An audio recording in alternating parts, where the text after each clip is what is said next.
The clever Christian tells us that, you see, this miracle of Jonah, Jesus wasn't talking about dead or alive. He was talking about the time factor.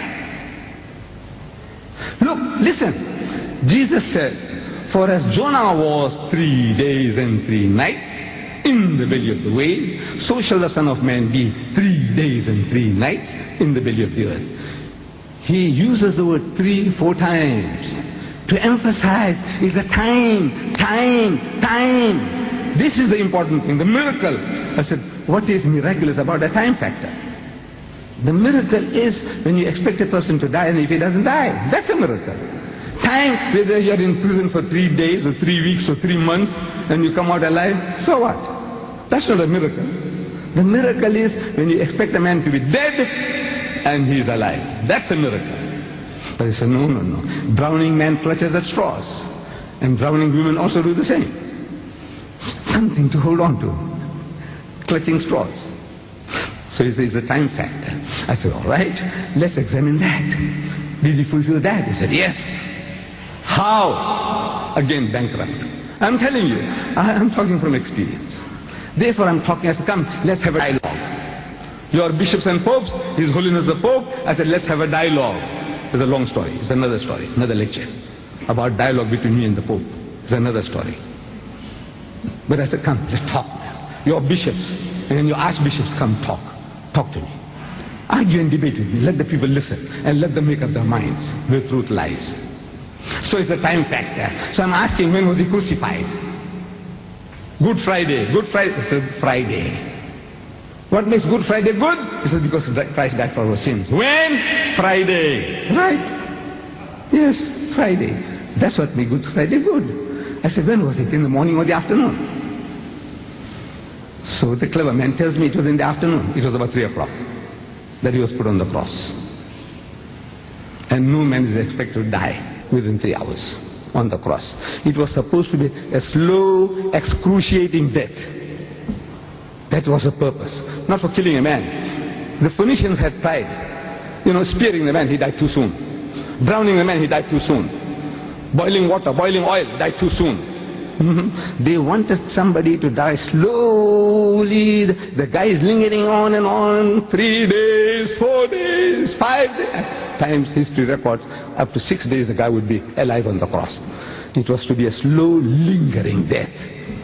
That was the purpose of crucifixion. But they say He died. Okay. So before evening they brought it down. And the Bible tells us the Jews gave Him a Jewish burial bath.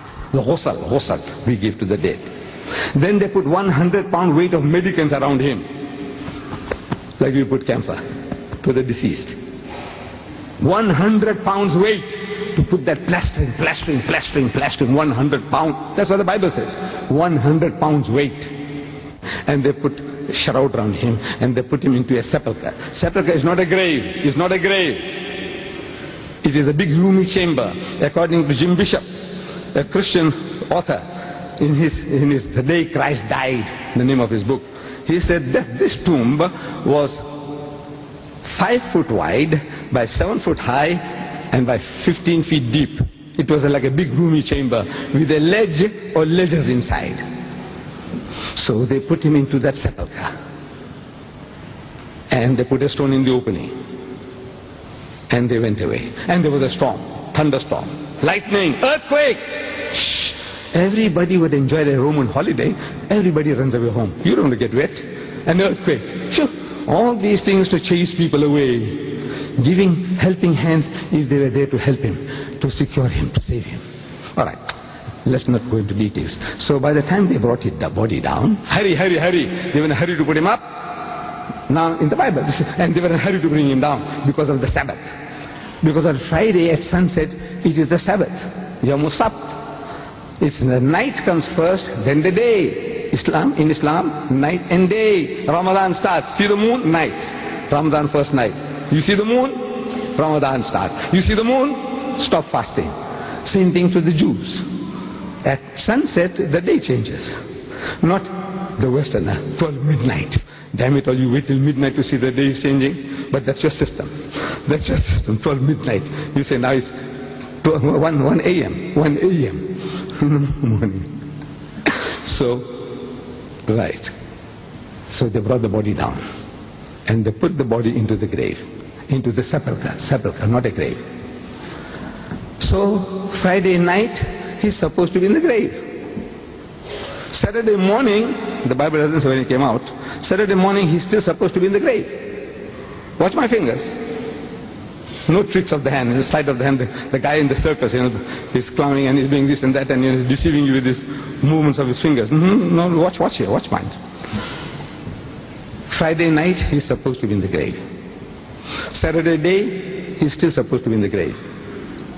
Saturday night, he's still supposed to be in the grave.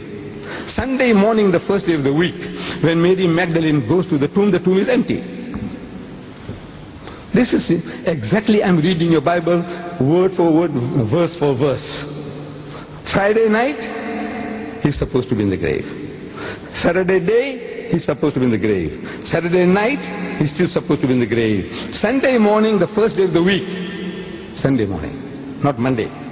Sunday morning, the first day of the week, when Mary Magdalene goes to the tomb is empty. So I'm asking, how many days and how many nights? Come, look. It's very simple. Well, by God, if your eyes are not, you're not short-sighted, you can see. How many nights and how many days? Huh? 2 nights and a day. Look, Friday night, Saturday day, Saturday night, Sunday morning, he's not there. 2 nights and a day. What did he say? For as Jonah was 3 days and 3 nights in the belly of the whale, so shall the Son of Man be 3 days and 3 nights in the belly of the earth. He said 3 and 3. 3 and 3. What we see is 2 and 1. I want to know from you Christians whether this 2 and 1 and 3 and 3 is the same. Come.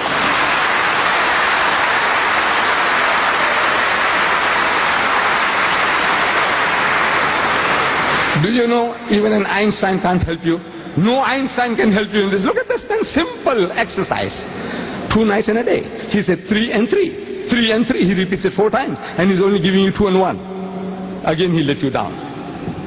Look, there's something wrong. That's what the Muslims are trying to tell you. There's something wrong with your reading of this. I'm not saying that your Bible is false. This is wrong. No. I don't say